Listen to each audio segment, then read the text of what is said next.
shoot. No! No, I'm the murder doer, exactly. Oh no!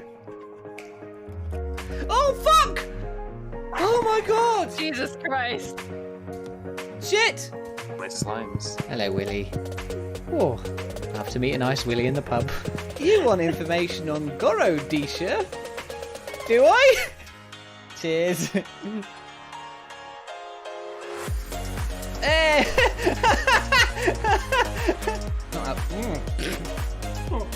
There was like a sudden kick. It was like it kicked me in the tonsils. Is there something wrong with that hole? Die! Die! God damn it! There's nothing wrong with this Hulk, Jamie. There's nothing wrong with this Hulk at all. End the night with the overriding taste of me in your mouth. Hello, everybody, and welcome to the second half of the podcast. Oh, look! Hello. Pen. Just put an ass to the camera. What's up here? Pen's way more interested than Merlin ever was.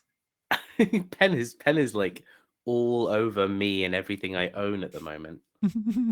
It's a bit much.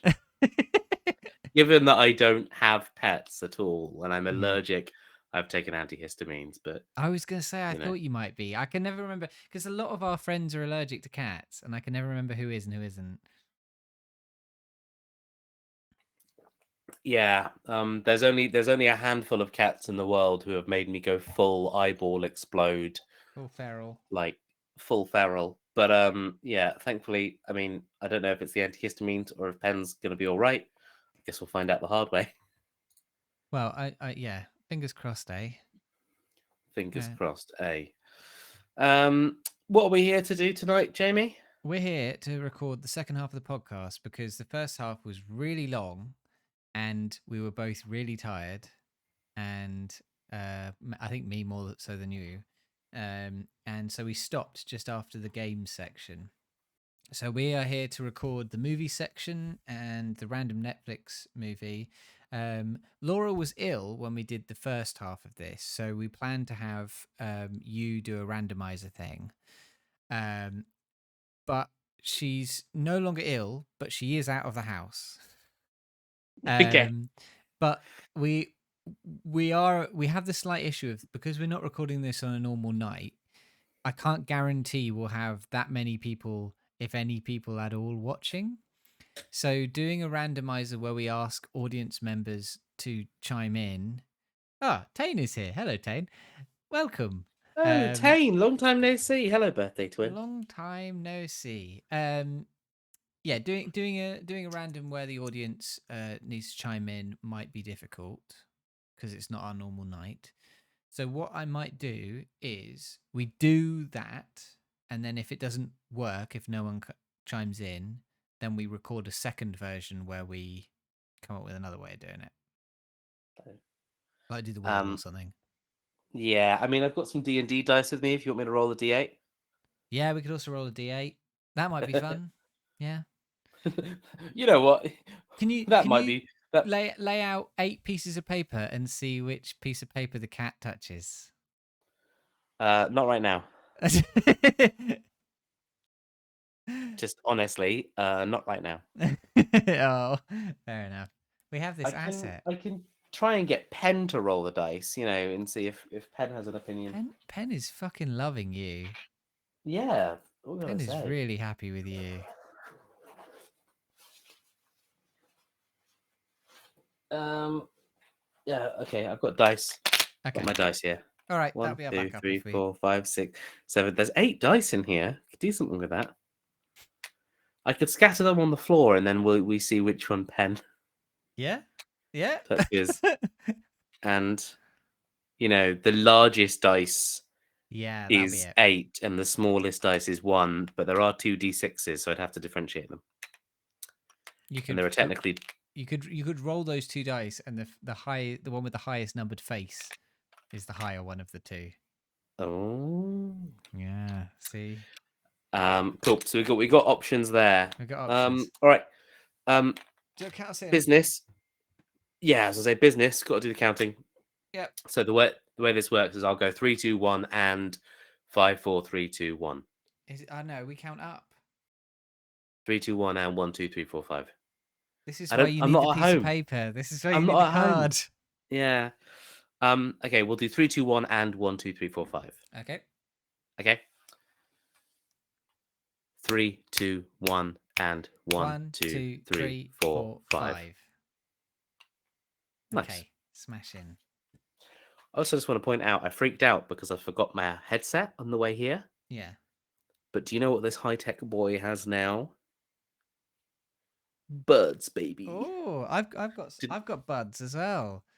it didn't I occur to me to use my buds for this until so I was panicking and like, what do I do?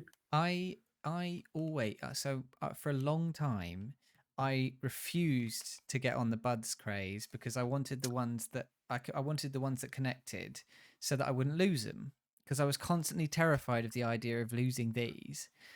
And then I looked because my old ones that went around your neck broke, and they lasted me years and years, and I was like, okay, I just want another pair of the same, just go again. And they like no one sells them anymore because they all believe Mm, that this is the future. And so I googled, and I was like, if I'm going to get them, I'm going to get some good ones. So I googled it, and I found like a page that was like the best in-ear earbuds, and I picked not the very best but the best on a budget kind of thing. So these were like yeah, 50 quid ish, but they are, I have to say, I'm fully a convert now. And the feature that converted me is that they connect to your phone when you take them out of the charging thing. So you don't have to yeah. hold a button to connect them. Oh, mine do the same. Yeah, yeah, yeah. Yeah. And because my old ones, I used to forget to turn them off, like forget to unconnect them, and they would always be out of power when I needed them again. And just this foolproof Right. way of when they're not in my ears, they're in the case, so they're no longer connected. So good. So I've good. got. I bought Sennheiser ones. I know this is becoming a headphone review podcast now. I bought some Sennheiser ones, and they're quite cool. So for one, they are just like they're probably like yours. They just kind of like they know when you're tapping on them. Like they're kind of like Mine not don't just have the touch proximity sensitive detection. one. Mine just have buttons. Right. But the next step up had the sense ones. So I've got touch sensitive ones. So it takes like just a little tap to pause or do whatever. Mm. And also they've got a sensor on the inside, so they know if they're just out in the open or if they're actually up Oh, against that's your ear. posh. So when you take them out, it pauses your Spotify music. Like it just tells Spotify to pause because it knows it's not pressed against your ear anymore. And Oh then when you put it shit. back in the case, it just disconnects. And you can do it one ear at a time. So you can put one in your ear and leave one in the I'm case. getting bias remorse now. And I don't know if they all have them, but transparency mode. So it turns the mic on so that when people talk to Mine me, doesn't have that either. oh, it's really good. So you just turn transparency mode on and you just hear the world around you through, Oh, it's like hearing aids. yeah. I guess. I don't know. I've never used hearing aids, but I'm guessing it's like hearing aids. So it's just really funny because I'll pretend I'll be sat there on like a bus and I'll pretend, I can't hear anyone. I've got earbuds in. But then I'm like, oh, what are they talking about? That seems like a heated discussion. Tap.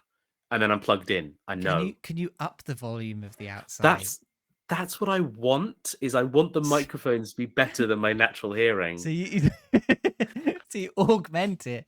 Yeah, so you can spy on people from a distance. So it's like, yeah, like cyberpunking my own hearing, basically. But just Speaking of they're really cyberpunk, good. I'm one episode from the end. I'm almost there. Oh, I really hope you like that show because it is. I've really enjoyed it so far. I've really enjoyed it. I think it's Yeah. a banger. All right, let's do this thing that we do sometimes. Yeah, so for those of you who weren't here when we did the original part of it, we reviewed we've done TV, which was that 90s show and Dragon Age Absolution, and we did games, which was Marvel's Spider-Man Remastered and Hi-Fi Rush. The VOD of that stream is up on YouTube now, so you can go watch that. And the VOD of this part will go up late tomorrow, actually more likely probably Monday or Tuesday when I remember to do it. Um, and so we will be starting as if nothing happened from the movie section. Um, So be there is fair, no time I for you to will. go back and listen to that now if you haven't listened to it, I'm afraid. But you can watch it in sort of reverse order, I guess, at some point later. Or just listen to the audio version of the podcast. Just search the Bunyip Review on all good podcast sites. And even the bad ones. Even the bad ones. We We won't tell you which is which, but don't judge. yeah. Cool. Yeah, I'll probably mention in the audio version that these are two different recordings because this mic's probably going to pick up some weird noises of the laptop and stuff. So Okay, do you want me to say something like we're back from the break? I don't remember what you I normally didn't just say say. anything in the previous one. I ended it so that we could just run into the next part. But I think just go with your normal. Next up, it's the movies, and I'll do an editor's note if I feel that it sounds off. all right. Okay. Got to remind myself what I'm doing. This is going to be a fun one, guys, because this is going to be me reading this review as if I didn't write it, because it was a while back and I haven't thought about this in 2 weeks now or whatever. So here we go. Okay. All right, on to the movie section. So I'm up there first this month, as I have been for the rest of this episode. And this month I am talking about 3 Billboards Outside of Ebbing, Missouri. And just a little content warning for this. It features a quite shocking scene of suicide. There is a lot of violence, and it is centered around the rape of a girl. You don't see that, but there is a lot of talk about it. So if that is not for you, then this film is not for you. So this is a film that was made in 2017 by the director of Banshees of Inisherin, which I reviewed a few weeks ago, a few months ago actually, Martin McDonagh. And the film follows Mildred, played by Frances McDormand, who rents 3 billboards outside of her hometown. She puts a message on them to provoke the local town police chief, played by Woody Harrelson, into solving the rape and murder case of her daughter. The film is a deep exploration of grief and the way it twists people and drives them, the way it festers conflict in people that would otherwise have no need for it. It creates a complex web of motives that has you feeling sorry for and despising everyone in near equal measures. Details of events are vague. Everyone knows what happened to the main character's daughter, but the audience is never shown. We don't know when the crime happened, who did it, if the police have made any progress in solving it, and that all helps to build this feeling of moral greyness. It's hard to fully get behind anyone. Martin McDonagh does conflict within close-knit communities very well. Right from the offset, we're presented with an incredible cast of flawed characters, all of whom are clearly intertwined into each other's day-to-day. The dialogue in this film helps to establish everyone at lightning fast pace. Conversations are snappy and witty, with not a moment wasted in establishing and developing characters. It plays with you. Some moments are incredibly funny, and then they're cut off with an absolute gut punch. There's a sort of veneer of naturalism across the whole film, but it's peeled back to reveal something much more representative. Everything feels heightened just enough to make the emotion feel punchy and sharp, and yet grounded enough to impress upon you the relatability of it all. 3 Billboards is an excellent film. It attempts a very complex exploration of a huge web of ideas and themes, and it pulls it off. And you can see the seeds in here which would grow into Banshees. But I would say that this is near equally great as that film. And I'd say it's well worth a watch for anyone. And, you know, the awards agreed with it. It was an Oscar winner in its own right. Jonas, have you heard anything about this film? I imagine you might have done through the Oscars or anything like that. Yeah, I remember. I just remember the name of this film. I think I remember seeing the poster. I may have remembered it coming out in the cinema and sort of going, "Do I want to watch that?" And I think premise and tone alone would normally put me off kind of going to see something like this as a cinema experience, just because just because when I go to the cinema, I'm normally going for the spectacle, the sort of the fun, or the sort of the high energy entertainment. Mm. Where it's quite clear that Martin McDonagh does films that that conflict doesn't always have an uplifting or like appreciable ending where everyone comes together and hugs it out.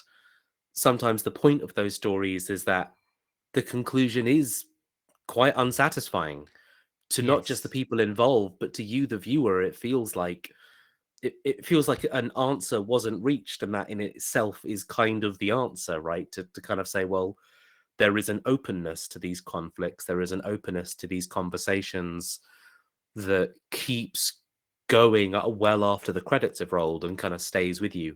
And those are experiences I would probably just watch from home. And yeah, this has come up a few times. I've not watched it though. But I must say it's probably quite good that you're reviewing this, or well, we're talking about this film 2 days after I've watched Banshees of Ed Sheeran, because I can kind of relate now. I can kind of appreciate why there's a relationship between the film I just watched and the film you've just reviewed to me.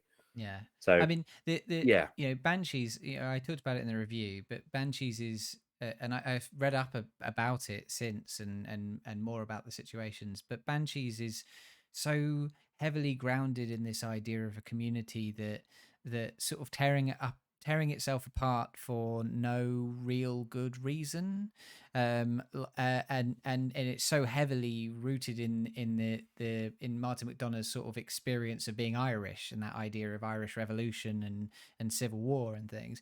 And you can see those themes in this film, but different, right? It is absolutely grounded in who he is and his history, and there is that sort of sense of grayness in communities that should be close, but some core event has just broken that.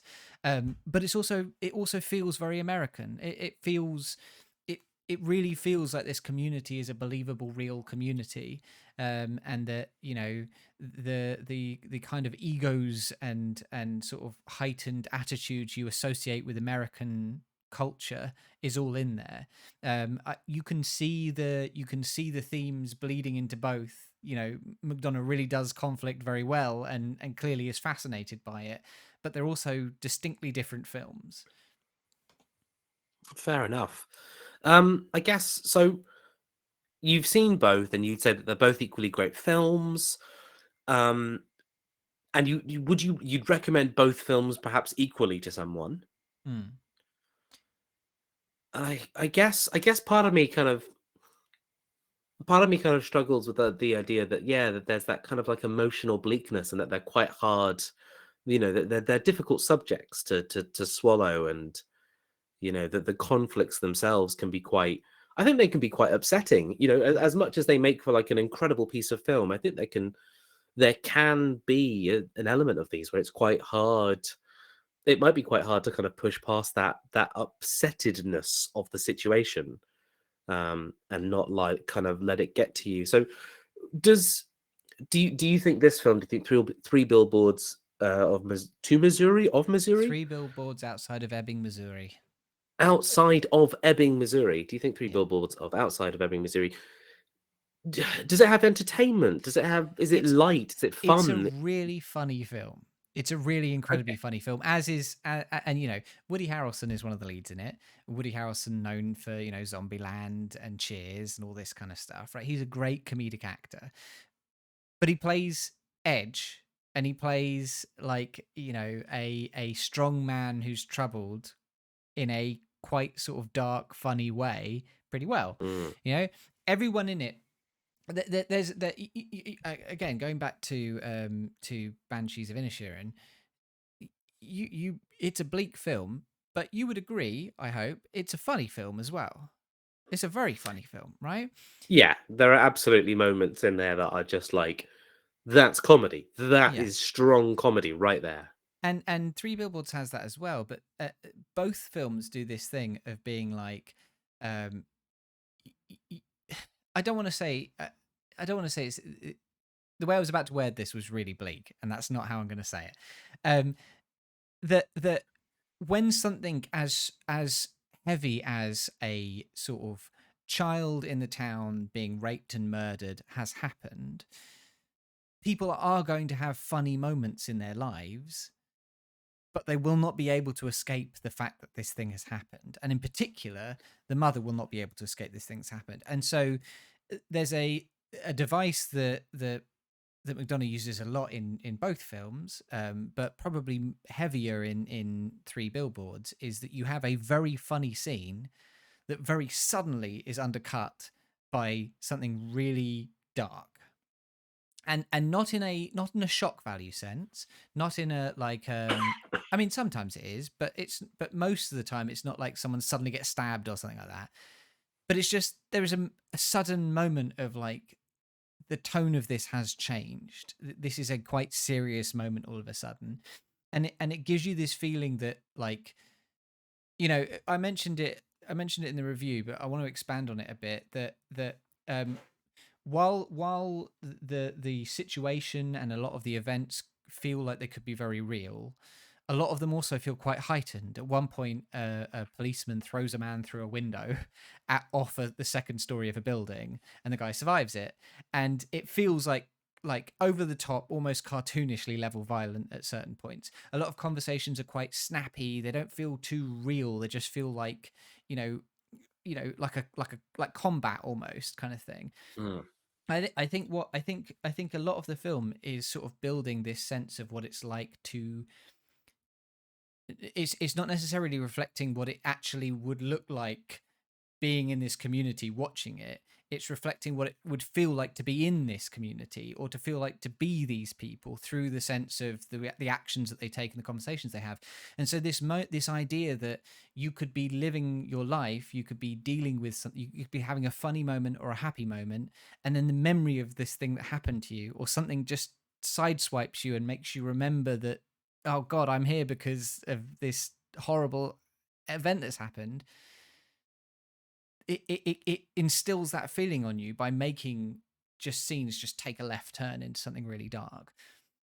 It's quite evocative. You do, you know, we've had breakups, we've lost people, and you have those moments where you're like, I'm having a good day, and then you just suddenly go, oh shit, I feel really awful all of a sudden, and it Mm. evokes that feeling in you.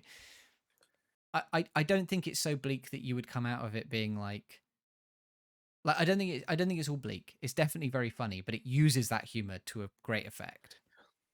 Gotcha. And you know, in terms of like pacing, plot, is this a film where you're kind of just someone state where this film is going? Like, is it leading up to an event very obviously, or do you kind of just pitter patter along a little bit blind along with the characters, not really sure what's happening next, you know, It until is a surprisingly pacey film because surprising may be the wrong word. It is a deceptively pacey film Mm. because it establishes a thing, which is the sort of the right at the beginning. The first scene you see is the Mildred seeing the billboards and then going into the advertising office and paying to get the billboard sign put up. Right? It immediately Yep. establishes the premise from the title. And then the premise of the film is, or at least the premise it establishes is, will this cause anything to happen? Yeah, okay. And then basically everything that happens in the film is caused indirectly by the billboards, but actually not really.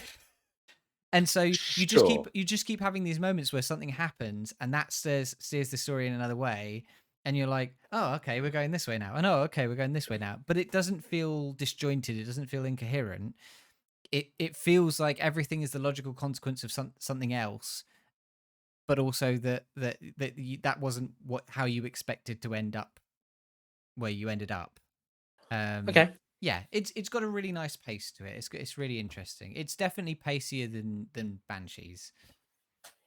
Nice. I think this is a film that, because I hadn't heard a lot more about it since its release, I was quite ready to kind of just forget about it and assume that it was middling.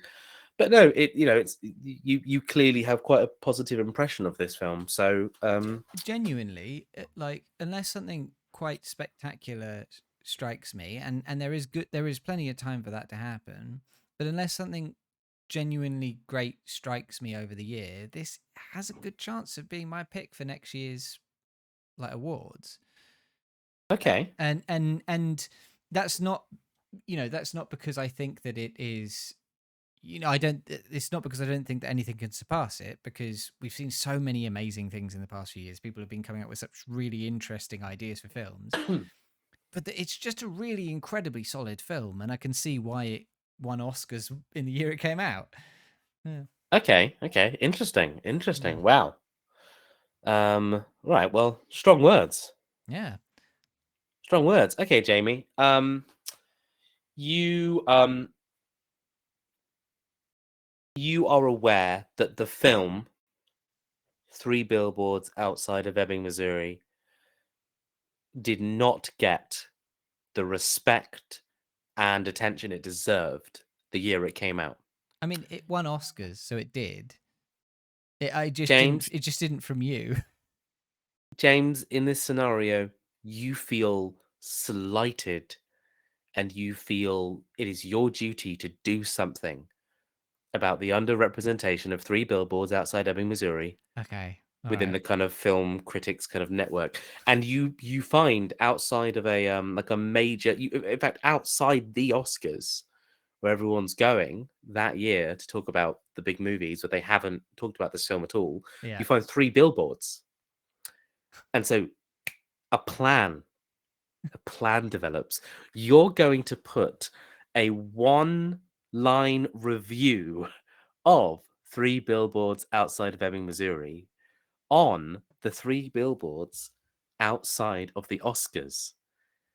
And it's Oscar day. Everyone starts walking up. Everyone starts walking up to the building where the Oscars are, the Oscars, and they see the billboards. Jamie, what do they read? I like the idea that we assume here that we can change the result. They vote months in advance. Look, Jamie, it's not about changing the result, but it is about making this film known. Okay. All right. Okay. The first billboard will say, um, a a a fascinating look. Then the second billboard will say, into the way that conflict, and then the last billboard says, uh, can tear a small community apart. I'm not even sure that's a very good one sentence review, but I was so just distracted by the billboard premise, which I guess is entirely why we came up with these premises in the first place, to fuck with each other. Um, Exactly, exactly. uh, all right, well, But oh, okay, no. in that universe, unprecedented, first time ever, they put the Oscars on hold so that they can go watch Three Billboards Outside of Ebbing, They never even Missouri. watched it. They come back, no, because they never heard of it. That's why you're angry in this timeline. You're Oh, very I angry that thought no one. that people just didn't like it. No, there was just no one's talking about it. Oh, okay, fair It's not enough. getting the attention, and it's not getting the kind of it's not getting the hype it deserves. Um, So after this, they pause the Oscars, they watch the film, they come back, and they replace every film in every category with Three Billboards Outside of Ebbing, Missouri. even the animated category. Yeah, Um, Woody Harrelson is a best leading actor and actress. yep, yep. Because Francis McDormand doesn't get a look in. Because it's Hollywood and women are underrepresented and not Yeah, treated well, yeah. They're underrepresented even in the best female actress even in category. their own categories. Best female Absolutely, actress. yeah, um. as opposed to all the other actresses. All right. Well, that was Three Billboards outside of Ebbing, Missouri. I should get the whole name correct. Jonas, it's your movie for the month. What are you talking about? I'm talking about Puss in Boots: The Last Wish. I don't really have a. This is a family film, so content warning maybe not necessary. I would just say if you are at all really really uncomfortable with the your own mortality, then that's exactly what this film was about, and maybe you need to watch this film. Actually, maybe that's a reason to go watch it. So there you go. Puss in Boots: The Last Wish. It's the latest DreamWorks film featuring Puss in Boots from the Shrek universe. That feels like a weird way of putting it, but that's what it is, I guess. It's the last film to take place in the Shrek universe since 2011's Puss in Boots, which I don't think I've seen. The premise of this is very simple. Puss, who is voiced by Antonio Banderas, Puss in Boots wants all of his 9 lives back. He's on his last life. And he finds out that there's a star that can just grant any one wish. So he sets out to find it alongside Kitty Softpaws, who's voiced by Salma Hayek, and a therapy dog that he meets, which is voiced by Harvey Gwilyn. I probably said that wrong. But we actually know Harvey quite well because he plays Guillermo in What We Do in the Shadows. I like how his name is the same as the first part of Guillermo, and you said it right in Guillermo. Well, I didn't know to assume that they have the same pronunciation. Gielen, I guess. Harvey Gielen? Point is, yeah, he voices a lovely little therapy dog. This film does. It's one of those ones which, of course, has a bit of a kind of a star cast behind it. We've got Olivia Colman, Florence Pugh, John Mulaney, and Wagner Moura, who played Pablo Escobar in Narcos, a show that I've previously reviewed on this podcast. Now, normally I'm not really drawn to the cinema to see sort of DreamWorks film. I haven't watched one since How to Train Your Dragon 2, and I feel like that might have been something I watched on a plane. But I kept hearing really good things about this Puss in Boots movie, I think from sort of like American podcasts that I was listening to. And in particular, I kept hearing how it featured these 2 fantastic villains who were worth the ticket price alone. So I gave it a go, and I was not disappointed. One of the first things I took away from this film was just how creative they've been with the like 3D animation. Scenes with high speed or fluid action. They sort of seem to be taking a lot of inspiration from Spider-Man Into the Spider-Verse. And in my opinion, if anyone is inspired by anything from that film, it can only do good. And sure, I haven't watched a lot of their previous works in the recent years, but so I don't know if this is a technique that they've just been using for the last 5 years and I haven't appreciated it. But what I can say is, in Puss in Boots, it does such a great job of not holding back when it wants to kind of depict larger than life spectacle. And they just found really interesting techniques to kind of bring that to life in a way that I personally haven't appreciated in a long time. Now, the Shrek films, I'm sure you and I will agree, they're sort of an absolute classic in the eyes of anyone growing up. In the time frame at which point the Shrek films were relevant is maybe not now. I don't know. While I think it was sort of a different time for all of us, I think the strength of the Shrek films still hold up today when done right. The humor, not just in the writing and the dialogue, but in the environments and the kind of the subtle details of the world all around Puss in Boots and Co. The characters, all of whom they're ridiculous and goofy on the surface, but DreamWorks, with these family films, you always find that the best ones manage to take those goofy characters and find just the right depth to make them kind of relatable and cherished by fans. Puss in Boots: The Last Wish absolutely reminds us why the universe of Shrek is so loved by its audiences, especially as we've now spent so many years away from it. John Mulaney as Jack Horner and Wagner Moura as Wolf absolutely steal the show as their respective characters. Jack Horner is a cartoonishly evil character in such a way that you kind of can't help but love the portrayal of his uncaring sociopath sort of presentation. And he'll do anything He'll do anything that he needs to kind of get what he wants. And it's played alongside, like Pinocchio's little cricket, Jiminy Cricket character. This cricket shows up and basically just says out loud, "Hello, I'm a moral compass," and then spends the rest of the film despairing about the fact that he is on the shoulders of just the world's most evil, despicable, absolutely uncaring man in the world. It's really well played. And then, juxtaposition that with the character Wolf. He is represented as a much more complex threat. He is he is just a character who absolutely bests Puss in Boots in the first act of the film, and then spends the remainder of the film just being this physical, oppressive, dangerous, life-threatening obstacle that Puss in Boots basically just constantly has to avoid or overcome. And he's just brought to life so well in the animation, in the style, in the color, in the noise, in the sort of the sound design of him.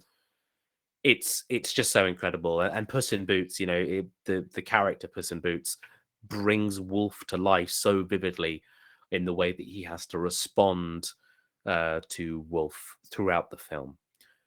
I think, honestly, doesn't matter if you haven't seen the Shrek film, doesn't matter if you didn't see the last Puss in Boots, doesn't really matter if you're, maybe just not all that into family films and sort of 3D animations.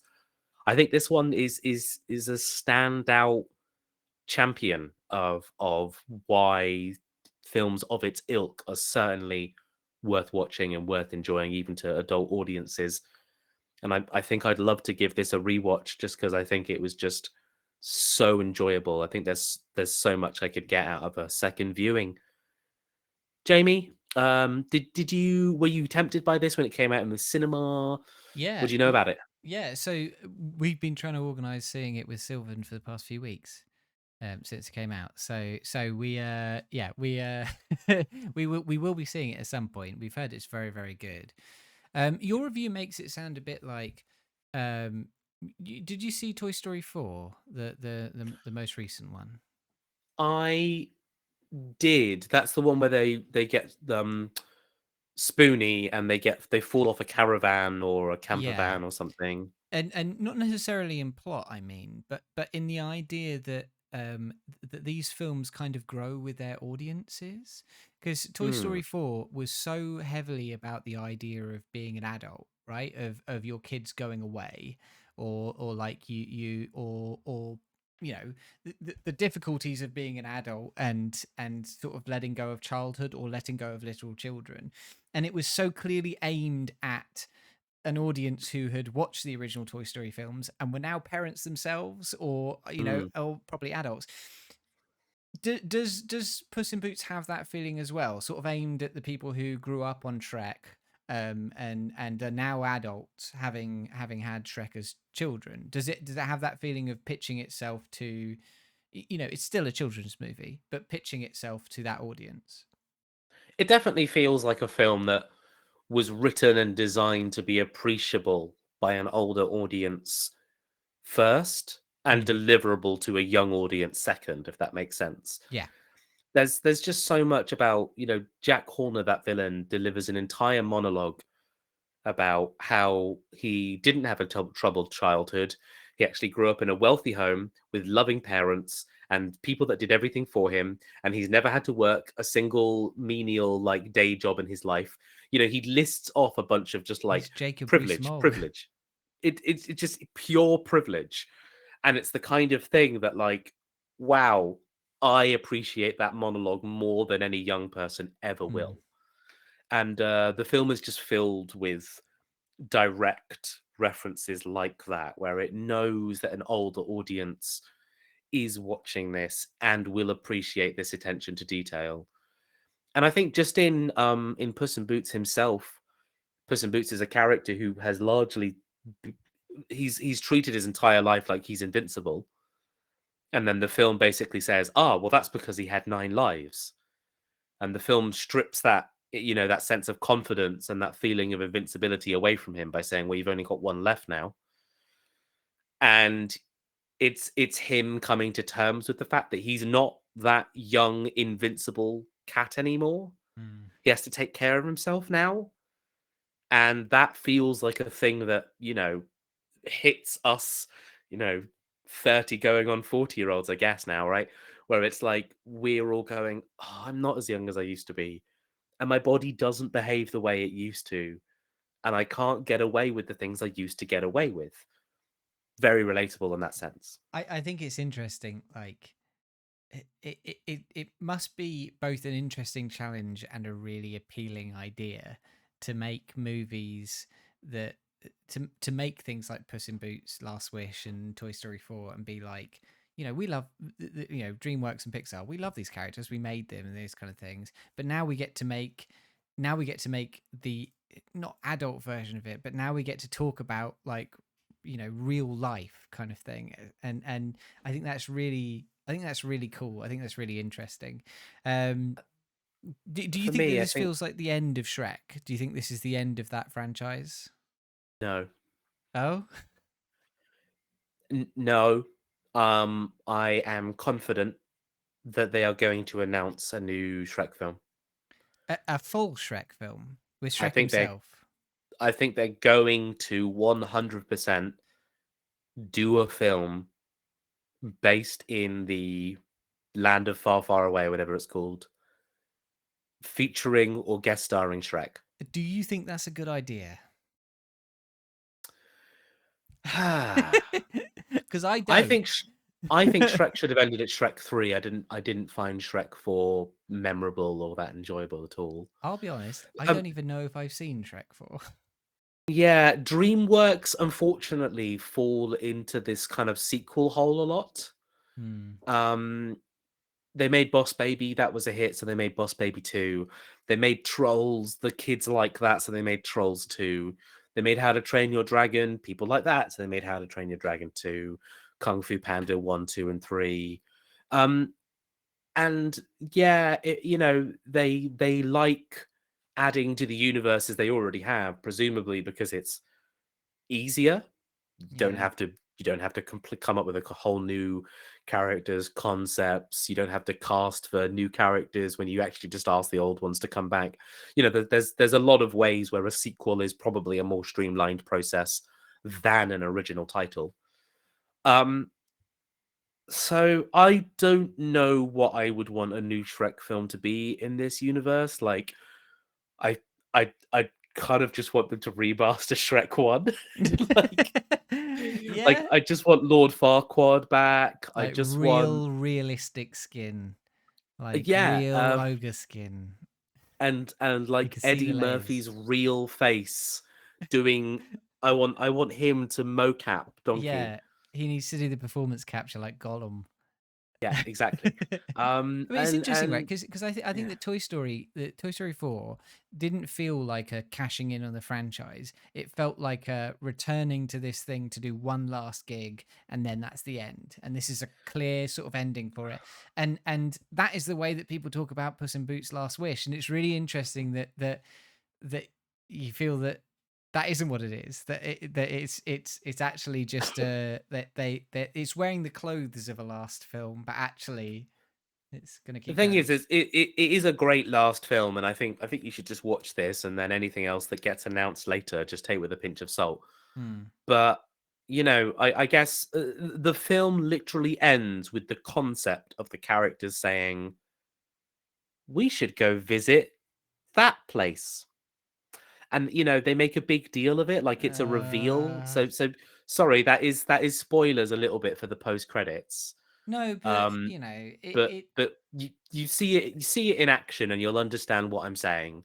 yeah. But I took the ending, the way that I interpreted that ending, as look forward to a new film. Yeah, they do the Marvel thing where it says Shrek will return in Well, Shrek it diverse of, of Shradness. what? Shrek Diverse of diverse of Shradness. Shradness.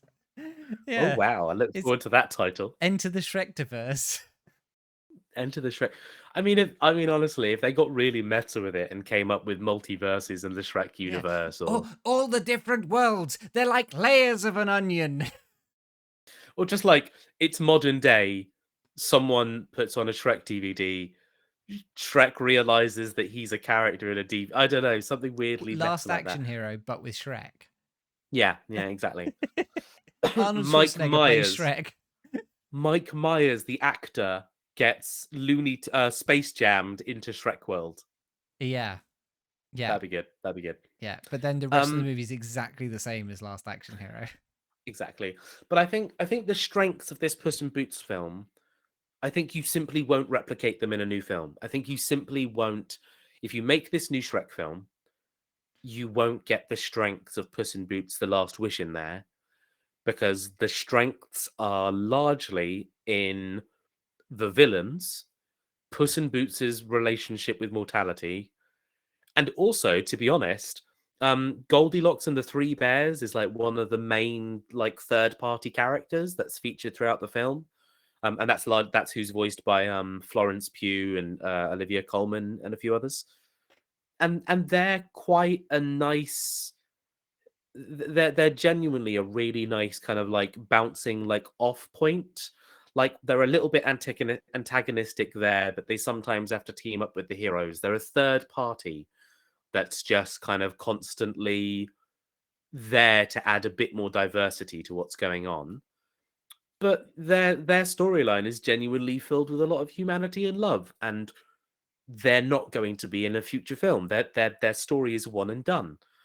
So just all the strengths of this film can't be replicated in a sequel or a spin-off or whatever. So I don't know how to feel about. Fair Yeah, enough. We'll take them as they come. It's always a shame when when studios just cash into something until it dies and don't know when to end it. But I guess we'll see. Um, Koto in chat has suggested that the name of Shrek 5 should be the Shrekonomic Collapse, and I think that should be the name of the podcast because that's excellent. the Um, Shreknomic the collapse. Shrekonomics. Shrekonomic collapse. Yeah. I can't afford food anymore because I've run out of Shrek I've run bucks. out of Shrek. I've run out of layers of money. Are you Um, watching Puss in Boots in this Shrekonomic economy? So you've you're down to your last line review. You used to have 9 lines of review. Wow. Oh Uh, no. get it? Um, Oh you man. used to have 9 lines, but now you're down to your last line. Is that a joke? Is there a pun that I don't get there? No. Okay. Um, what is that last line? Okay, yeah. Puss in Boots, The Last Wish. Granted my wish of a good time. A good time. A happy ending, you might say. A good time. All right, that was Puss in Boots: The Last Wish, and now we're on to our final section of the podcast, which is the random Netflix movie. And this month we watched Vermist, or its English title is Missing Persons Unit. Vermist is the story of the Missing Persons Unit in Belgium. Yes. Investigating the disappearance of a teenage girl, and it's just a police drama basically. It's pretty straightforward. It's like a long episode of CSI. Jonas, how did you feel about it? Yeah. Yeah, long episode of CSI was my biggest take when I watched this. I didn't know what to watch going into this, right? Like I You didn't know what to watch. remember You had to watch Vermist. what? You said you didn't know what to watch going into this. I didn't know what to think going into this. I didn't know what I was about to watch. Um so yeah, it starts, generally it's about finding a missing person, right? And the whole film is cameras following around people who work in the missing persons unit team, kind of from the moment that the disappearance is reported up to a conclusion. let's get this straight. It's not like a hidden camera or like an office style thing. It's shot like a drama. Yeah, it is a dramatization. It is a drama. Um, but it's also totally like an advert. Like it's an hour and a half long, kind of like it's a tone piece where at the end they look at you, the viewer, and they say, "This is exactly what the missing persons unit goes through every single year in Belgium. Did you know that 450 people in Belgium go Mm. missing? Now, do you appreciate the hard work of our missing persons units? I Is hope it? you do, because they work really hard." It's interesting that that's the feeling you got from that, because the feeling I got from it is that they went, How do we end this? Uh, text, text on screen. Yeah, all right." Like to me, it really felt like, um, you know, my impression of it. I actually quite enjoyed it, and I think the reason I enjoyed it is because it was just a really straight down the line police show. There was no personal drama, there was no like love triangle, there was no like, they literally just presented a case and solved a case, and they were just good at doing police work. And I was like, yeah, that's it was like weirdly quite refreshing to watch a police show where no one like there wasn't a moment where someone was like, "Oh God, my boss is so hot, and I just, but I have to solve this case because this kid's gonna die. But I'm in love with my boss, and he's married." None of that. They just solved the case, and it was really good. And I just liked it.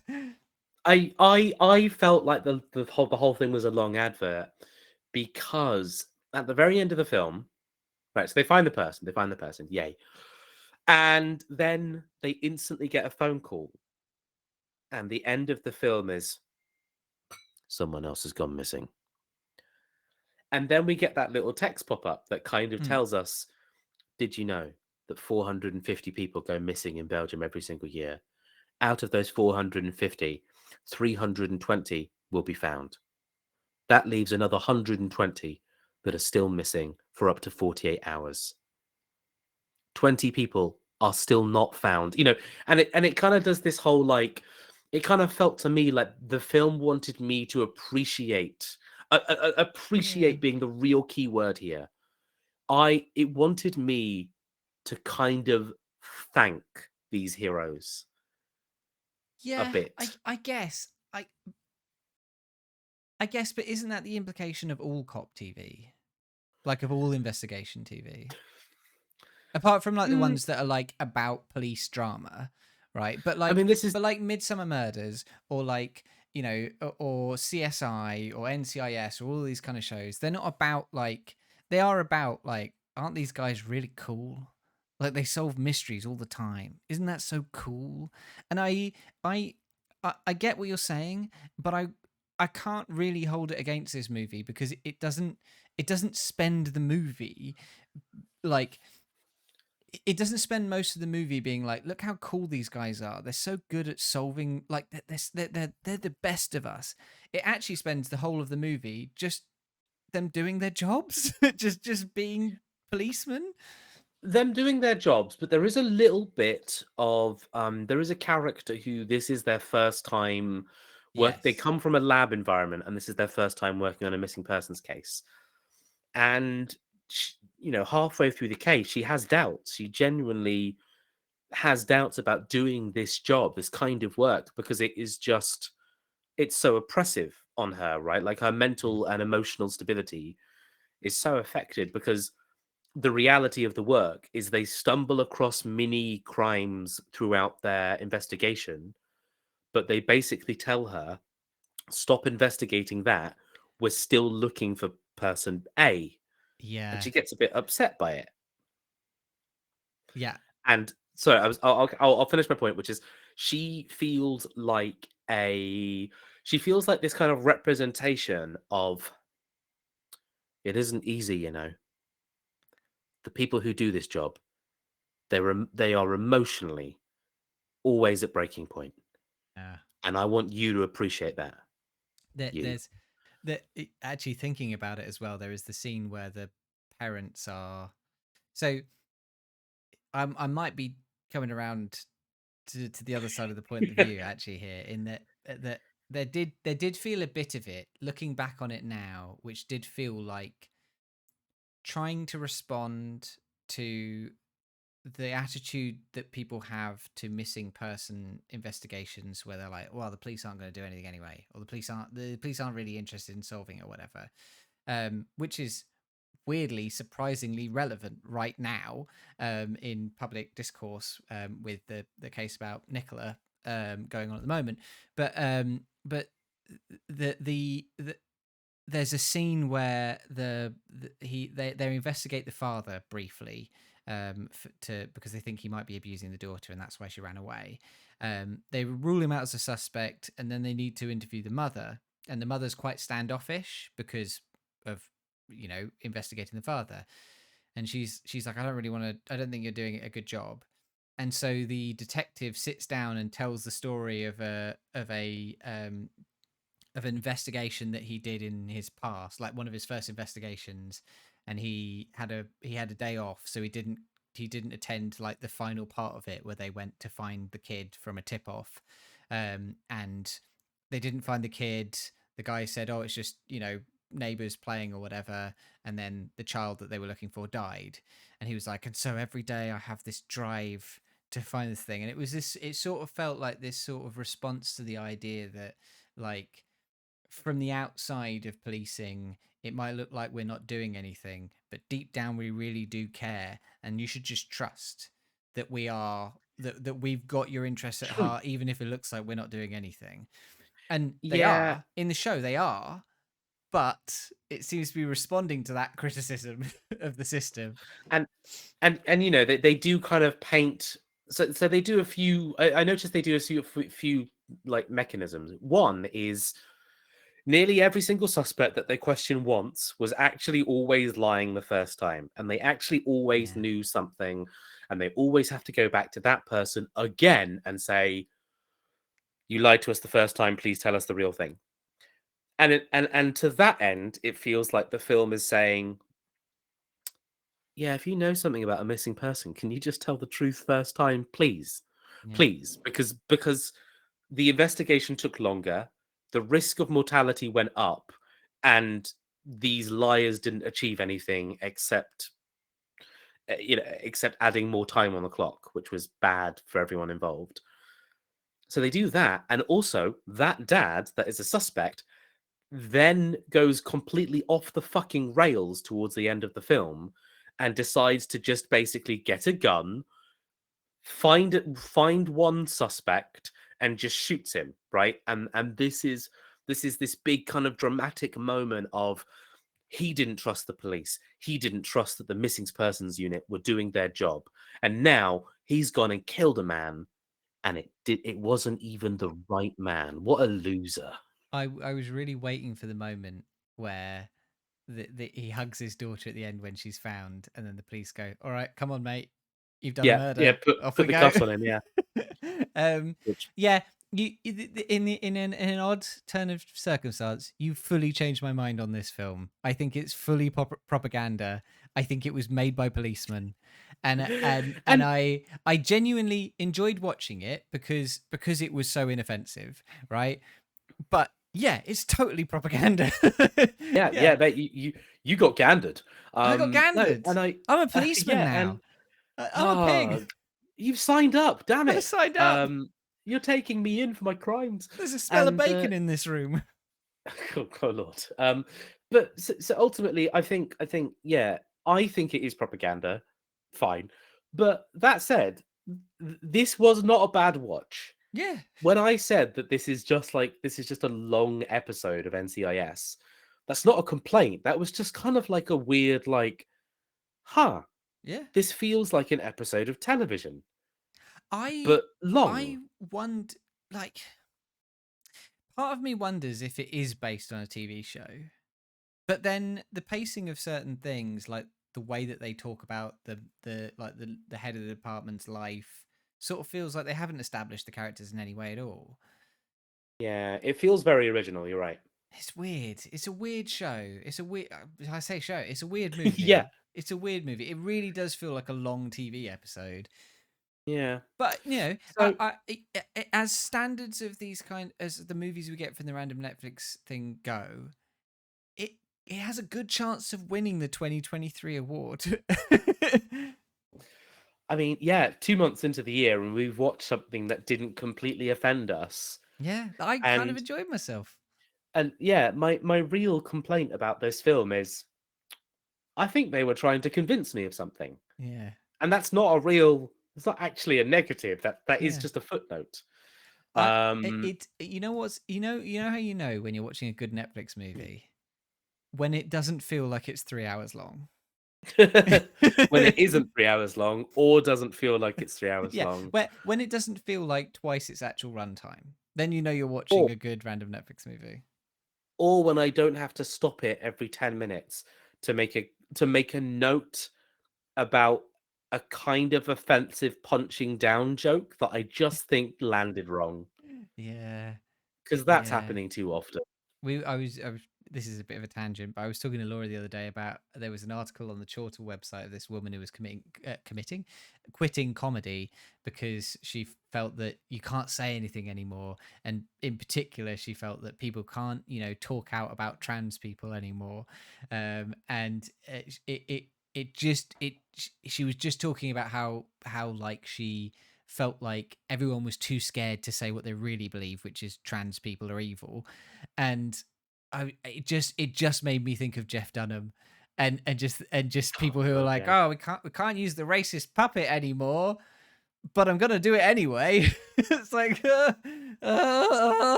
like You know, it's not audiences, I because you don't can't do do this it. one. I don't do this one too often because people say that it offends them. Does it offend you, audiences? Does it? What's that bunch of people who literally paid a ticket price to enable my ego? It's You not want because me you to do the offensive humor? it's not because you can't do it. You absolutely can do it. It's because people don't want to watch that. There was a story. There was a thing in that same story which was talking about a comedian who got his second Edinburgh show cancelled because the first show he made multiple racist, homophobic, and misogynist jokes and got his penis out in front of a woman in the front row. And this woman who wrote the article was like, "God, you can't say anything these days." It's like, Jesus Christ! Like, yeah. All right. Threatened them at gun, like cut off their arm, threatened them at gunpoint, killed their entire family. Gosh, can't do anything these Can't days. say anything these days. All right. Well, speaking of horrible Netflix comedy, do you want to do Netflix randomizer? Yeah, I'm shaking my dice to see if Puss, Puss in Boots? Puss, No, Pen. Puss, Puss in Boots. I Let want me to see see if if I Penny can will find the come up. randomizer. I didn't get it up before the stream for some reason. I am not editing this rattling out of the podcast, just so you know. Everyone gets pure ASMR dice rattling. Randomizer. Here we go. Okay. Koto makes a good point in chat. If you're going to make people pay to see your dick, they'd better be expecting it. Yes, that is Yeah, that is the way to put that. I have nothing just against people doing shows involving nudity as long as people expect to see nudity in that show. just put it on the poster and then let people pay to see it in 3D. Right. No minimum user rating. Select only films. Just for anyone. Okay, here we go. The randomizer is done. I'm not going to look at the films myself until we've done the randomizer. So, uh, have you done it already? No, I think I'm going to roll the D8 because I don't see Penny coming up. Well, we got some people in the chat, so we could do a Dark Lord. Oh God. Jonas, can you Yeah. give me a some form of way of determining a thing out of 8 things, and then the first person who responds in chat with the thing that we want. I like how I call it a Dark Lord now. Yeah. The worst example. I'm in my brain. I'm trying to think of things that what comes in eights. Like, what are things that come in like a category of 8. Phil for me. Okay. Pizza Tower. So Sylvan types in chat Pizza Tower. This is a game that Sylvan sent me the trailer for. I have no idea what it fucking is, but maybe I'll play it and I can review it on the podcast next week. This isn't particularly good vamping. Octopods. So these are things that come in 8s, but we need 8 different things that tend to go together. Yeah, I'm struggling. I haven't done this in so long, and I thought I'd just get to roll the dice. I'm like, in my brain, I'm like, 8 types of wine. No. 8 toes. No. Fuck. Pokemon. Damn it! There's more than 8 Pokemon. Fuck. I'm gonna Google the word collection of 8 and see what comes up.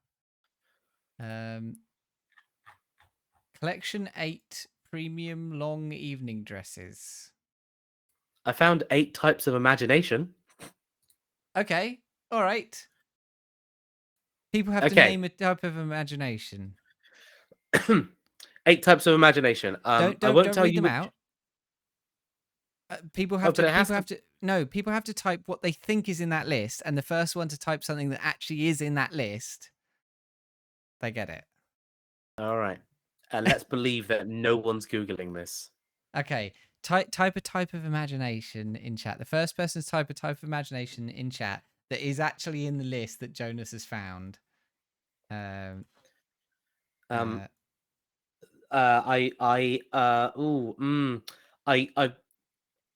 I'm gonna take Koto's emotional Okay. as a correct answer. All right. Emotional it is. We could be But here one. I will read out the list so that you don't feel slighted. Okay. Effectuative, constructive imagination. Mary was close because we've got fantasy imagination, but Mary said fantastical. There's empathy imagination, strategic imagination, emotional imagination, which is what Koto said, dreams, and memory reconstruction. How is empathy different from emotional? I can't tell you. Because that would be giving away state secrets. All right. Well, so emotional. Which one was that? So that is 1, 2, 3, 4, 5. Number 6, James. Okay. What does that look? All right. Well, as always, I'll read out what we're not watching. We're not watching Bombshees, Your Soul Is Mine.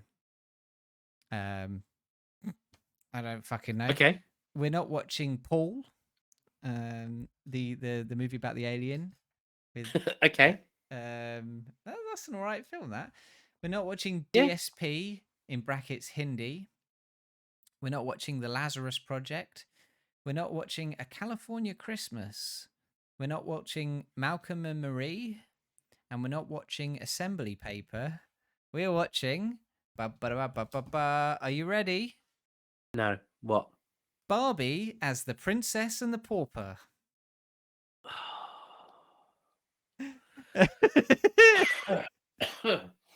It was a matter of time, wasn't it? Great news! Barbie is the Princess and the Pauper is available to watch on Netflix UK. Description. How long is it? The dastardly Preminger is on the loose and wreaking havoc throughout the land, and only Erica and Princess Annalise, with some help from the royal cats Wolfie and Seraphina, can put an end to his antics. How long is it? I'll find out for you. It's longer than 45 minutes. I'm gonna kill myself. No. It is an hour and 25 minutes. Fuck. That's too long. Oh my god. 6.9 on IMDb. That's high. Yeah. That's good film territory. 6.9. Has it got any voices I recognize? No. Martin Short? Martin Short's in there. Martin Short plays the villain. All right. Uh, Well, there we go. an hour and 25 minutes of my life is about to be wasted. So tune in next month for some in-depth analysis of Barbie as the Princess and the Pauper. Can we make sure that when we review it, we really set the scene? Like, we need to talk about the mood, the tone, the atmosphere, the cinematography. Like, let's break it down. So the top review, the featured review on IMDb. There's 69 reviews on IMDb. Nice. Nice. The featured review title is uninspiring animation but surprisingly tolerable writing. Oh, the thing is as we talk about it, I'm more convinced that I won't hate watching it when I watch it. So I'm using up all my hate now. Yeah, I hate that this is the film we selected. I hate that I'm going to watch this film. I hate that I'm going to lose an hour and a half of my life to a Barbie film. we're gonna come out of this being like, actually, There's a live there's a live action Barbie film coming out like this yeah, year, there and the is. trailer actually looked quite good. It looks quite good, doesn't it? Are we about to become a Barbie Are we podcast? gonna become Barbie people? Are we gonna be living in a Barbie world? Are we are we Barbie boys in a Barbie podcast? It's Ah, fantastic. To be plastic. An in-depth comparison to Peppa Pig. I think Princess and the Pauper is for slightly older kids than Peppa Pig, but we'll see. All right. Well, I mean this does feel like the second, like the runner up to Peppa Pig is Barbie. I mean, remember we watched a Thomas the Tank Engine film as well. I guess. um, All right. Well, that was the podcast for this month. Thank you for listening. We will catch you next month. If you're listening to the audio version of the podcast, you can catch us on the first Tuesday of every month, unless we have to split the recording into two parts. But usually the first Tuesday of every month on twitch.tv/the Bunyip Man. And if you're watching the video version right now, if you're watching it live or you're watching it on YouTube, you can find our podcast on all good podcast sites and the bad ones too. Just search the Bunyip Review and you will find us. Yeah, and the next thing that we're going to do, if you're listening to the audio version of the podcast, it's probably already happened. But the next thing we're doing is the Bunyip Awards. It's the Yeah. awards for last year, for the 2022 awards. Oh, I can't Um, believe it's the biggest event of the year, and I'm going to be busy for it. I'm recording a podcast, and I don't yeah, think I'm going to be able to make it to the Bunyip I don't think I Awards. am either. I got my invite and everything. Shame. Do you Um, want to do like a knockoff thing? yeah, all right. Should we Yeah, call it the Bunyip Awards, but there's a silent S somewhere in there or something? it's a Z at the end of Yeah, awards. exactly. Um, all right. Well, tune in for that. But otherwise, is there anything else you want to say, Jonas? I want to wish everyone a happy time. Merry Christmas. Oh, hello. Oh, Puss, come up. Pen, pen. Psst, psst, psst, psst, psst. Come up, come up, This is already the come up. world's longest podcast. There's a kitty cat in front of me. Psst, psst, psst, psst, psst. Come on. Up she comes. No, we got to show the people on stream. We got to show all the viewers. Okay. Thank you for listening to the audio version of this podcast, everybody. We'll catch you next month. She doesn't want to be here. Bye. Bye. I know you don't use my claps, but I do it anyway. Cool. That was the end of the podcast. Finally, it's done. It happened. Thank you for watching and joining us, everybody. I know it's a weird one to be on a Friday. We'll be back Tuesday with the award ceremony for the Bunyip Review. So yeah, tune in for that. It should be good. I'm gonna put up some lists of. Well, I'm gonna work out how to do good graphics and lists for all of the nominees. I say nominees, all of the possible nominees. All the options. So tune into that. I like that you call me the funny man, Koto. It strokes my ego. If you're the funny man, then I become the Bunyip man. You can't be both. I like that you're. I know that you're not wearing a tie, but your I your, know. your I shirt thought looks a that bit earlier like as you're well. wearing a red tie. It's a pom from a Moogle. I think you look like a university lecturer. Yes, hello everyone. I've come to talk to you about the subjects of the missing persons unit in Belgium, wouldn't you know? Yeah. I've seen Genesis stream. Genesis is not the employable man.